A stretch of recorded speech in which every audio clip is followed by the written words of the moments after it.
새로운 시작이 있었던 성경의 내용들을 살펴보는데, 이제 신약 성경으로 넘어와서 신약 성경에서 보여주는 두 가지의 새로운 시작에 대한 말씀을 함께 나누려 합니다.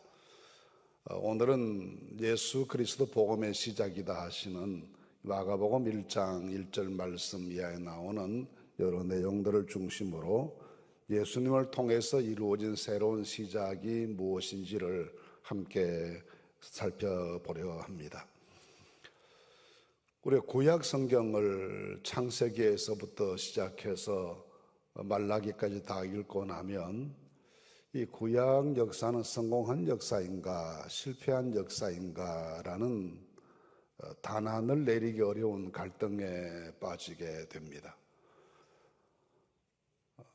역사의 내용만으로 보면 나라가 망했으니까 그 기약 없는 긴 식민 지배 시대를 번갈아 가면서 당하고 있으니까 실패한 나라 이야기다 라고 생각하기가 쉬운데, 또 한편으로는 성경 말씀을 실패한 역사라고 하기에는 뭔가 마음에 부담스러운 생각이 될 수밖에 없는 묘한 딜레마가 우리에게 있습니다. 세상 역사 이야기로만 보면 말라기로 종결되는 구약의 역사는 실패한 역사이죠. 이스라엘 사람들이 하나님의 선택을 받고 작은 시족 사회가 큰 민족으로 성장하고 그렇게 꿈에도 그리던 가나안 땅으로 들어와서 나라를 만들고 수백 년 국가가 존속했는데 그 나라가 망해버렸다라고 생각하면 분명히 실패한 역사처럼 보입니다. 그런데 구약의 역사를 신약의 빛으로 조명해 보면 이 구약 역사는 결코 실패한 역사가 아니다라는 것을 알게 됩니다. 구약의 역사가 없으면 신약의 역사도 없는 것이죠. 구약의 역사는 신약을 탄생시키기 위한 하나님의 준비 과정이었다라고 생각하면 하나님의 오묘한 섭리와 역사를 다스리시는 그의 능력과 끝없이 사람들의 구원을 위해 역사하시는 하나님의 큰 사랑을 발견할 수 있기 때문에 이 신약의 빛 안에서 보면 구약은 하나님의 뜻이 이루어져간 하나의 과정으로 이해할 수가 있습니다. 성경의 역사 전체가 다 하나님의 구원 역사, 하나님의 구속사 그렇게 볼 수 있다고 하면 하나님의 구원 역사로서의 성경 역사는 구약은 준비의 역사이고 신약은 성취의 역사일 것입니다. 그 준비 역사 가운데 한 가지가 이 모든 과정을 살펴보았을 때 하나님의 구원, 하나님의 구속은 사람이 가지고 있는 그 어떤 것으로도 불가능하다는 결론입니다. 나라를 만들어서 인간이 구원받는 것도 아니고 철저한 종교 생활인 율법주의라고 하는 이스라엘의 철두철미한 종교 생활로도 사람이 구원에 이르게 되는 것이 아니고 어떤 문명 세계와 접속하고 그 문명 세계 혜택을 누린다고 해서 그것이 구원으로 이어지는 것도 아니고 어떤 경우에도 인간이 만들어 놓은 어떤 것으로도 그 제도이든지 사상이든지 문명이든지 종교이든지 그것으로 구원에 이르지 못한다라는 것이 구약의 결론이고 그 결론 하에서 예수님이 역사 전면에 등장하시는 신약이 시작되게 됩니다.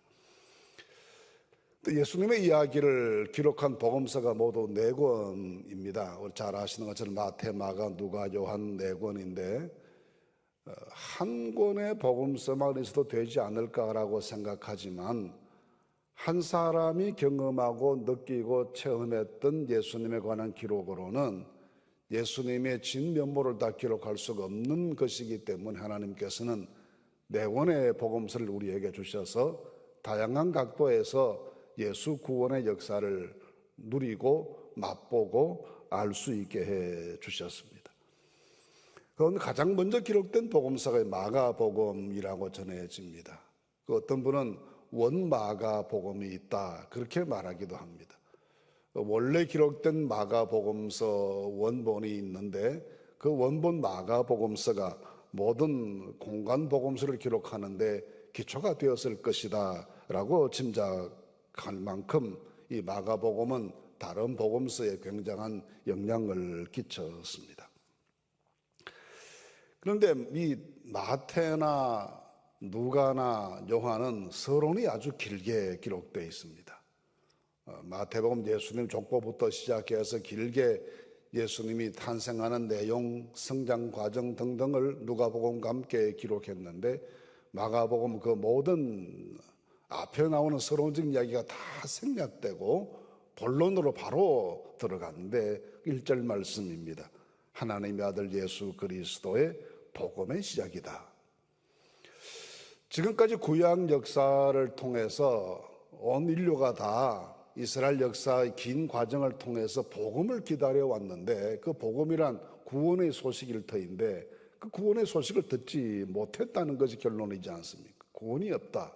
종교로도 안 되고 제도로도 안 되고 무엇으로도 안 됐다는 것인데 마가는 용감하게도 여기 복음이 있다 하고 복음을 제시하는데 그 복음이 예수 그리스도의 복음이다라고 말합니다.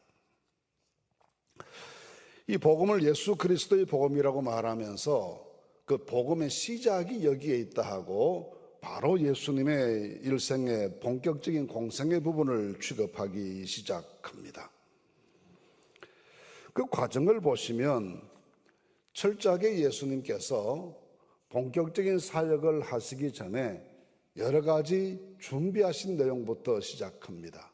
세례 요한에 의해서 등장하실 것이 예고되는가 하면 또 그 후에 예수님께서 세례를 받으시고 금식하시고 기도하시고 시험당하시고 그리고 제자들을 부르시고 하는 이 모든 과정을 거치신 다음에 본격적인 사역을 갈릴리에서부터 시작하신 것으로 기록됩니다.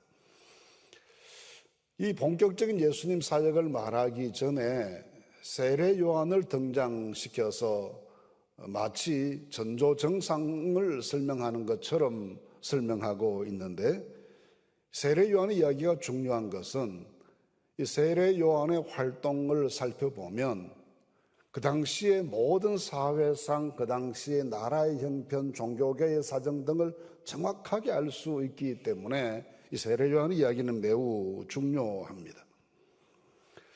세례 요한이 등장했던 첫 번 일이 또 대부분의 세례 요한의 일은 세례와 관계되어 있어서 그걸 세례 요한이라고 부릅니다. 그 세례받기를 원하는 사람들의 가장 강조했던 것이 회개였습니다. 요한이 광야에서부터 회개하라, 하나님의 나라가 가까이 왔다라고 외치면서 그의 활동을 시작합니다. 세례 요한이 이 회개를 그렇게 처음부터 강조했던 이유가 어디에 있었겠습니까? 그 당시 사람들이 회개하지 않고 살았기 때문입니다. 이 회개가 없었다는 말은 반성도 없고 검토도 없고 성찰도 없고 뉘우침도 없는 삶을 살고 있었다는 이야기입니다. 유대 사회처럼 철저하게 종교적인 사회가 세상에 어디 있었겠습니까? 당시 모든 나라들이 다 과거 그 시절에는 종교가 굉장히 중요한 역할을 차지했겠지만 유일신 신앙을 가지고 있으면 그 한 분 하나님만을 열심으로 섬겼던 이 유일신 신앙의 유일한 곳이 여기 유대였는데 그만큼 철저하게 한 분 하나님만 섬기는 그런 신앙 전통을 오랫동안 가져왔는데 요한의 시각으로 지켜보았을 때는 이 사람은 회개하지 않는다는 겁니다.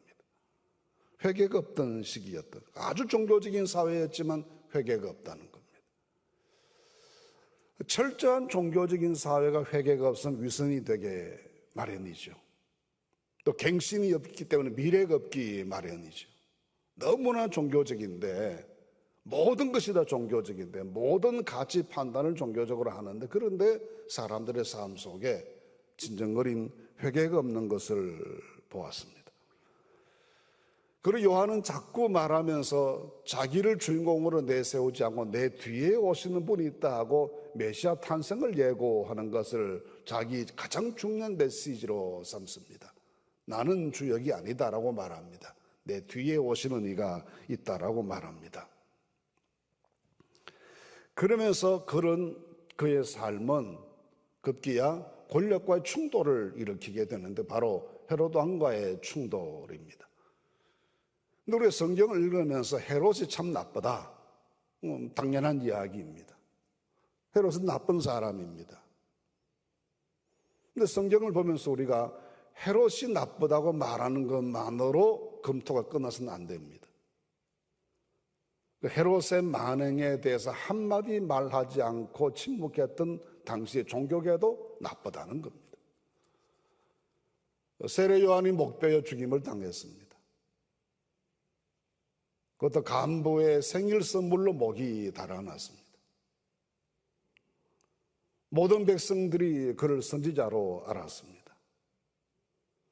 마태복음 14장 말씀 보시면 예수님께서 세례 요한이 죽었다는 소식을 듣고 수많은 군중들이 몰려들었을 때 그 목자 없는 양 같음을 불쌍히 여기셔서 오병이의 기적을 일으키십니다. 백성들이 불쌍해졌습니다. 그런데 이게 불의하고 불법하고 도무지 말이 되지 않는 박해와 사람을 죽이는 이 엄청난 권력의 비리에 대해서 누구도 말하는 사람이 없습니다. 그리고 분명히 잘못된 세상이죠. 어떻게 여기에 대해서 종교가 그렇게 침묵할 수 있습니까? 이게 더 나쁘다는 겁니다. 이게 당시 세상이었다는 거죠. 종교계는 철저한 종교 생활을 하면서도 회개가 없는 상태였기 때문에 답답해진 요한이 회개하라고 외쳐야 했고 400년 만에 나타났던 선지자 요한이 그렇게 죽임을 당해도 거기에 대해서 항의하는 말 한마디 들리지 않고 이런 상황이 요한이 활동하던 상황이었기 때문에 이 시기가 우리에게 말해주는 바가 무엇이겠습니까? 절망이고 답답함이고 흑암입니다. 이런 상황에서 마가는 첫 마디가 여기에 복음이 있습니다. 어디에서도 듣지 못했던 복음이 여기에 있습니다. 그 이야기가 예수 이야기입니다 하고 예수 복음을 전하기 시작합니다. 근데 오늘 읽은 말씀과 그 앞뒤 말씀을 보시면 이 복음의 사역을 시작하시는 예수님의 모습, 좀 전에 말씀드린 세례 요한의 생애를 통해서 보여진 당시 사회의 절망적인 또 흑암에 가득 찬 정의가 침묵당하는 사람들이 회개하지 않는 그런 상황 속에 나타난 예수님 하시는 일들을 보시면 그 첫째가 세례 받으심입니다. 세례를 받으실 때 요한이 안 됩니다라고 사양을 하죠. 그때 예수님께서 내게 세례를 주시오. 그리하여 하나님의 뜻을 하나님의 의를 이루는 것이 맞습니다 하고 강요해서 세례를 받으십니다. 그 뜻을 잘 이해하기가 어렵습니다. 예수님께 왜 세례가 필요하냐는 거예요. 어찌 보면 이 요한의 세례를 죄사함을 받게 하는 회개의 세례라고 4절 말씀했습니다. 그런데 죄사함의 필요가 없으신 분이 굳이 그렇게 세례를 요청하시면 이렇게 해야 하나님의 뜻이 이루어진다라고 말씀하시는 까닭이 어디에 있겠습니까? 그 뒤에 나오는 결과를 보면 이해할 수가 있습니다. 그 세례 사건을 통해서 삼위일체 하나님이 등장하십니다. 하늘이 열리고 성령이 강림하시고 하늘 아버지의 말씀이 나타나고 성부와 성자와 성령이 동시적으로 등장하는 장엄한 역사가 이루어지게 됩니다. 예수님을 통해 이루어질 인류 구원이라고 하는 그 무엇으로도 불가능했던 구원의 역사를 이루시기 위해서 하나님께서 성부와 성자와 성 삼위일체 하나님께서 총력을 다해서 역사하시기 시작하십니다. 그 이야기가 예수님의 세례 이야기입니다. 인간 구원의 역사가 얼마나 중요한 것인지를 보여주십니다. 힘으로 되지 않고 능으로 되지 않고 종교로 되지 않고 제도로 되지 못했습니다. 수백 년 역사를 반복해도 실패하고 또 실패했습니다. 이제는 하나님께서 성부와 성자와 성령 삼위일체 하나님이 전면으로 등장하시면서 이 일을 이루시기 위해서 강력하게 역사하시기 시작하신다는 선포입니다. 둘째는 예수님의 준비가 시험 당하시는 일입니다. 이 시험을 우리가 크게 두 가지로 늘 보지 않습니다. 하나는 테스트한다, 검사한다. 아이들 학교에 시험 봐서 점수 나누어 주는 것처럼 테스트하는, 신앙을 테스트해보는, 하나님이 아브라함을 시험하시듯이 시험하는 것. 또 한 가지는 유혹이라고도 합니다. 그 테스트냐 템테이션이냐를 두고 자꾸 우리는 말하기 쉽습니다. 그런데 예수님의 시험은 무엇이었을까요? 예수님의 시험이란 이 시험의 과정을 통해서 예수님께서 당신의 정체성, 당신이 하셔야 될 일이 무엇인지를 명확히 드러내시는 사건입니다. 예를 들어 첫 번 시험만 생각해 보십시오. 마귀가 찾아와서 돌로 떡이 되게 하라. 예수님이 40일간 금식가지고 줄이셨으니까 떡이 필요하신 시간이었겠죠. 그러니까 배고픈 사람에게 이 떡을 매개로 해서 유혹한다라고 생각할 수 있습니다. 그런데 그건 너무 쉬운 대답입니다. 그럼 마귀는 왜 예수님께서 돌로 떡이 되라고 했을까? 이것이 광야입니다. 유대 광야, 예수님이 시험 받으셨다고 유대 광야는 예루살렘에서 여리고로 내려가는 막바지 골짜기 어디쯤이 그 시험 당하신 장소라고들 주장합니다. 유대 광야는 특색이 있습니다. 소위 중동의 평야지대와 중동의 사막이 만나는 지점이 이스라엘 땅인데, 평원지대 꼬리가 있고 이 사막의 시작이 있는 곳이 유대 지역입니다. 이런 지역은 대체로 특이한 지질이 만들어지게 된다. 락데조트라는 지질입니다. 모래사막이기보다는 돌이 무수히 깔려있는 그런 지질이죠. 제주도에 돌이 많다고 하는데 이스라엘 땅도 참 돌이 많습니다. 어디를 가더라도 돌담들을 많이 보게 됩니다. 무수히 널려있는 돌들을 보면서 마귀가 말합니다. 이 돌들로 떡이 되게 해라.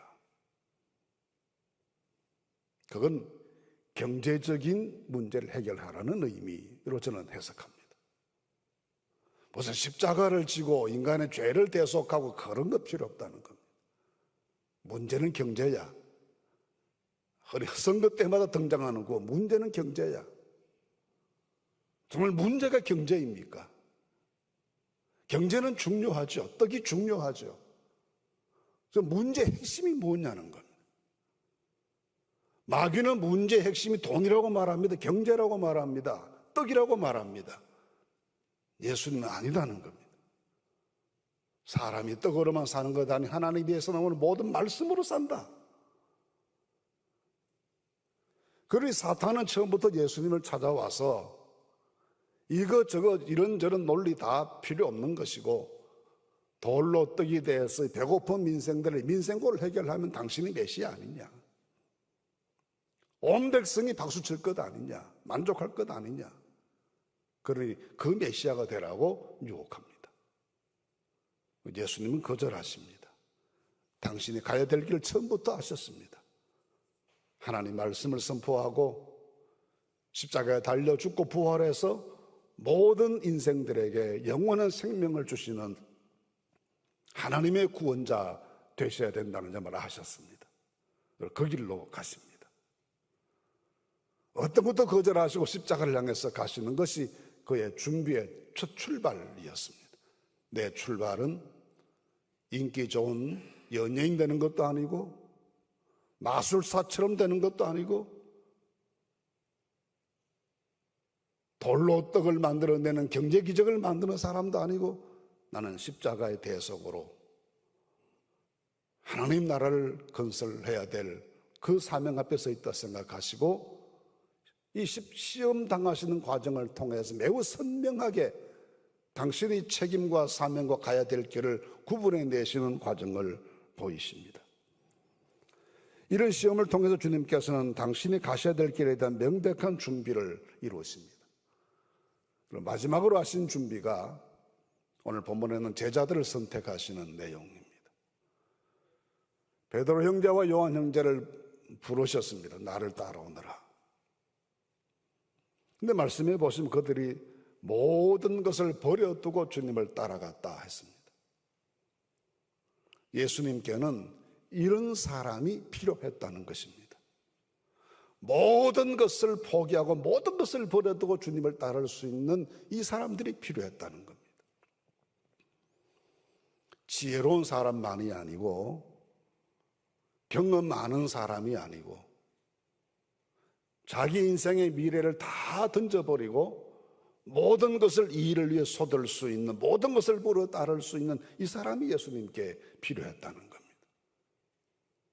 자기 인생의 전부를 투자할 수 있는 사람. 하나님께서 아브라함을 부르실 때 보면요, 창세기 12장 말씀 보시면 하란에서 얻은 모든 사람과 모든 소유를 다 가지고 가나안으로 갔다고 그래요. 왜 아브라함은 모든 것을 다 가지고 갔을까요? 근데 예수님께서는 다 가지고 오는 것이 아니라 다 버리고 오는 사람을 받으셨는데 그 차이가 어디에 있겠습니까? 아브라함이 모든 것을 다 가지고 가나안으로 왔다는 것은 다시는 고향 땅으로 돌아갈 생각하지 않았다는 겁니다. 말씀 그대로 본토 진짜 갈비집을 완전히 떠났다는 겁니다. 그야말로 파부침주의 마음이었습니다.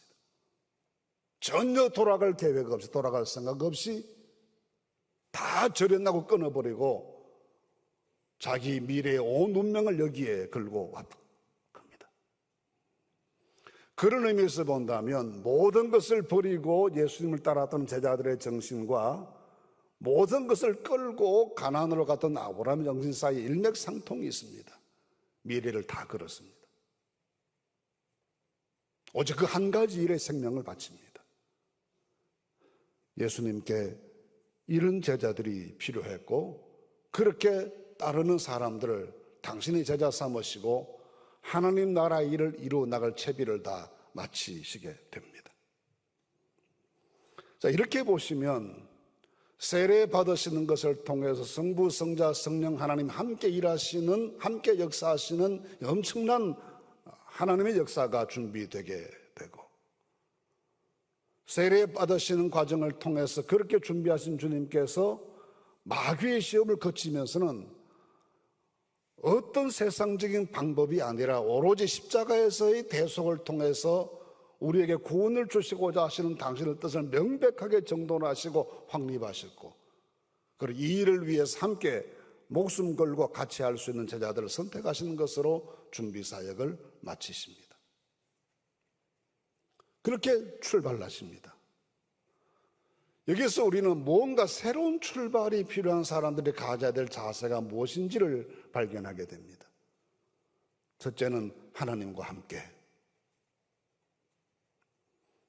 둘째는 자기 사명이 무엇인지를 분명히 하는 것, 셋째는 모든 것을 하나님께 의지하고 바치고 투자하는, 모든 것을 포기할 줄 알고 주님을 따를 수 있는, 거기에만 전념할 줄 아는, 예수께만 자기 미래를 맡길 줄 아는 신앙적인 결단, 이것이 필요하다는 것을 느끼게 됩니다. 우리 모두가 어쩌면 이런 기도 시간을 통해서 좀 새로워져야지 하는 마음을 가지실 수가 있습니다. 새 출발을 해야지. 우리 미래가 과거처럼 반복돼서는 안 되지. 그렇게 생각할수록 우리 삼위일체 하나님과 함께 하십시다.